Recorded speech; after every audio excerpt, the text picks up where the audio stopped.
Good morning. Welcome to my fourth lecture on Dr. Faustus by Christopher Marlowe. In this lecture, we would study about the Act 4. Before the fourth act begins, once again the chorus informs the audience that Faustus is now back at home after an extensive tour of many lords and visits to the courts of many kings. Now his family and friends, they welcome him very cordially.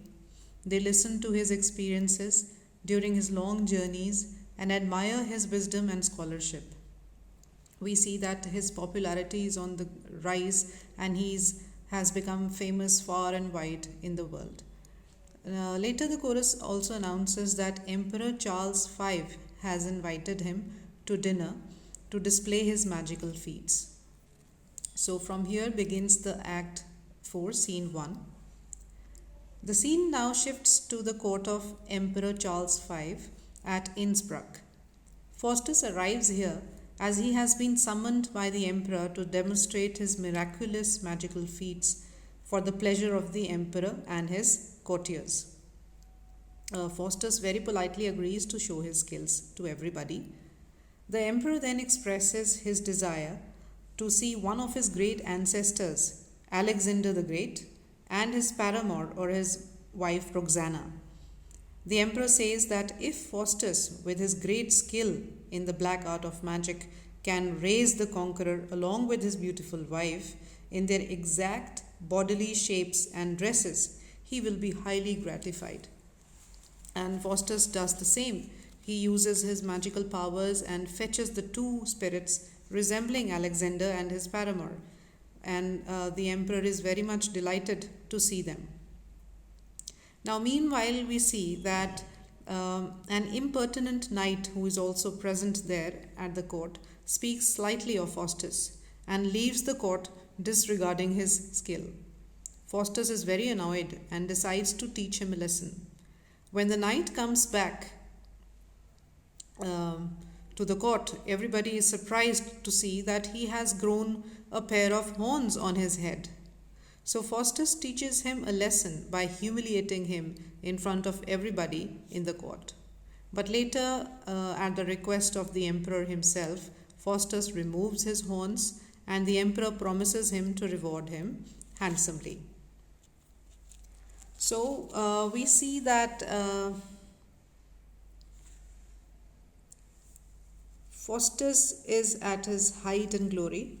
He has visited many places and he is being able to demonstrate his skills everywhere on requests of many lords and kings. And in this scene also there is a blend of serious and comic, both elements. The first half of the scene where Faustus raises the spirits of Alexander and his wife with his magical skills provides the serious element. And the later half of the scene when Faustus grows a pair of horns on the head of that impertinent knight provides the comic element. And the main point to notice here is that the purpose of Faustus to punish that knight is to uphold the honor and prestige of scholars. After all, there is no denying the fact that Faustus himself is a great scholar, a man of learning. Now we come to the scene 2. When this scene opens, we find Faustus and Mephistopheles resting on a green spot and talking to each other. Faustus is worried that his days are numbered now and his end is drawing near. So he wants to go back to his home Württemberg. Now when they are talking and walking by that green pasture, a dealer in horses turns up and expresses his desire to purchase a horse. After negotiating a bit, Faustus sells his horse for $40 with a warning that he should never take the horse into water. He may ride the horse anywhere to any place, but not to take or ride the horse in water ever. And with this condition, the horse dealer leaves. Faustus again starts worrying about his numbered days, and to avoid stress, he falls asleep. But soon he is awakened by the horse dealer. Who has come back and is full with complaint. He's all wet and crying. He tells Mephistopheles, because Faustus is still asleep. So Mephistopheles is present there, and the dealer tells him that he rode the horse into a pond, and the moment he reached the middle of the pond, the horse turned into a bundle of hay and he drowned. So he feels cheated and now wants his money back from Faustus. So he asks Mephistopheles to wake up Faustus, but Mephistopheles is not willing to awaken his master from his sleep. And at this point, the horse dealer pulls the leg of Faustus to wake him up. But to his wonder and horror, Faustus's leg comes off from his body. The horse dealer is so scared that he promises to pay $40 more for mistakenly accusing him, and he leaves there and runs away in fright. Meanwhile, we see that the Wagner, who is the servant of Faustus, he arrives there and tells his master that the Duke of Van Holt is eager to see Faustus's great magical feats, to which Faustus agrees and decides to visit the Duke of Van Holt now. Again, in this scene also we see that both the tragic and the comic elements have been put together. The scene with the horse courser is mingled with the scene when Faustus speculates his nearing end. His soliloquies, that is a very melancholic in tone, gives the serious element here. And for the first time we see that Faustus is contemplating his end and acknowledging the limitations of his powers. This is the first time after Act 1 that we see him in a mood of deep agony and anguish, where he has realized that his powers are limited and he is still but a man. So he has come a full circle from Act 1, where he refuses to accept his limited faculties when he said, yet art thou still but Faustus and a man, and he wanted to be very powerful. And here we see the Faustus in Act 4, who is actually able to see that he is but a man, when he says in one of his soliloquies in this scene, what art thou, Faustus, but a man condemned to die? So there is deep anguish and conflicting thoughts in his soul right now.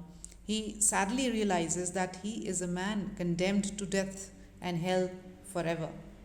As the time is running out, the tragic hour will soon arrive when he will have to finally give up his soul to the devil.